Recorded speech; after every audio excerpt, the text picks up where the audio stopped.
परमेश्वर को आप पा सकते हैं जब आप आंख बंद करते हैं, परमेश्वर के दर्शन होते हैं, आपको ड्रीम्स में भी आता है वो।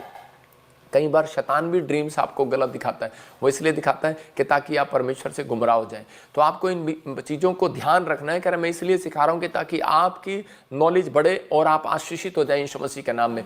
कुछ लोग एक जगह को बना लेते हैं बस कमरे के अंदर। मैं कह रहा हूँ कि ठीक है, आप अपने प्रेयर रूम को बनाओ, ये एक आदत है, एक स्वभाव है, आपको डालना है। आपने देखा इंडिया में एक जगह पर नंगे पैर चले जाते हैं और फौरन में सारे जूते लेकर पुलपिट के ऊपर जूते लेकर प्रचार करते हैं।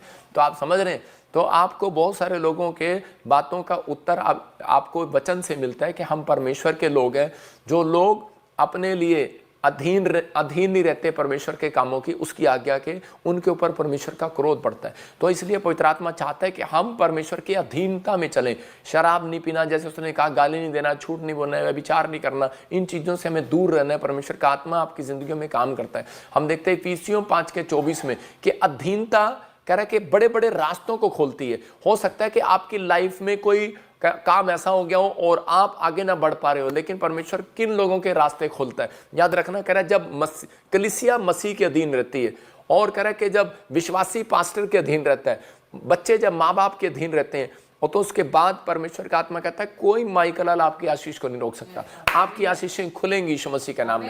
कह रहा है कि जब पत्नी पति के अधीन रहती है, यहाँ पर लिखा जैसे कलीसिया मसीह के अधीन है, वैसे ही पत्नियां भी हर बात में अपने पति के अधीन हो जाए। ये वचन मुझे बाइबल में सबसे बेस्ट लगता है और मैं इसको पढ़ के बार बार खुश होता हूँ। मतलब कि क्योंकि यहाँ पर बात पत्नियों की आ जाती है ना, तो यहाँ पर लिखा वैसे ही पत्नियां भी हर बात में, एक बात में नहीं, हर बात में। कितनी बात में? हर बात में अपने पति के अधीन रहे। लेकिन पता क्या करती हैं आजकल की औरतें? आजकल की औरतें हर बात में अधीन नहीं रहती। वो कहती हैं कि परमेश्वर ने कहा ठीक है अधीन रहना है, चर्च जाएंगे अधीन रहेंगी, बाइबल पढ़ेंगे अधीन रहेंगी, लेकिन घर में आएंगे बेलन तू खाएगा हम नहीं खाएंगे।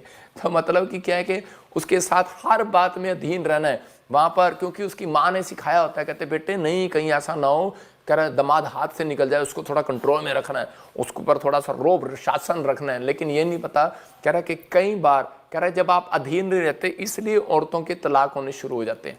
इसलिए कह रहा है कि बच्चे माँ बाप से अलग हो जाते हैं और वो अपनी ज़िंदगी में आशीष नहीं पाते। जो बच्चे अपने माँ बाप के अधीन नहीं है, जो कह रहा है कि कलीसिया कह रहा है परमेश्वर के अधीन नहीं है, तो इसका मतलब कि उनकी ज़िंदगियों में आशीषें नहीं आती, शराब आना शुरू हो जाते हैं।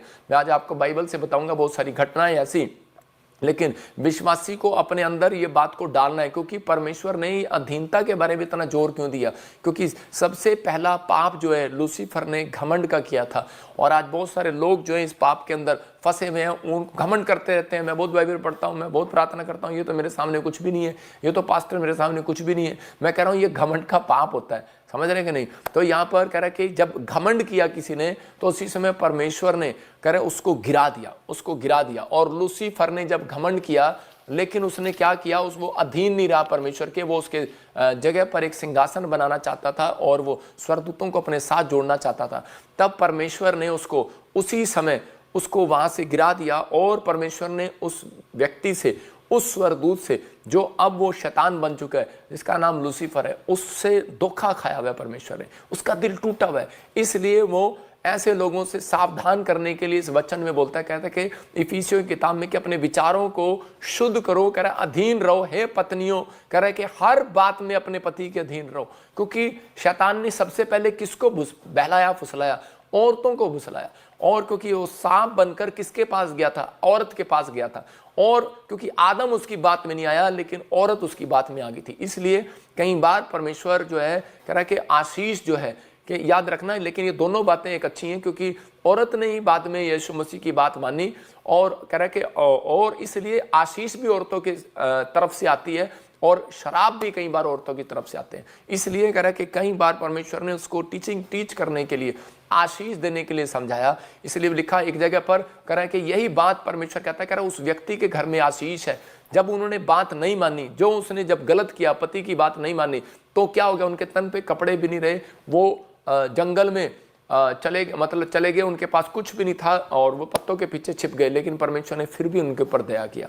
आज इंसान के ऊपर परमेश्वर फिर भी दया करता है, लेकिन बहुत सारे बच्चे इन बातों को समझते नहीं है। लेकिन यहाँ उत्पत्ति के 49 के 3 के 4 में लिखा, कह रहा है जब बच्चे माँ बाप के अधीन नहीं रहते, तो वो माता पिता के उस बच्चे के लिए ज्यादा आशीष नहीं निकलती।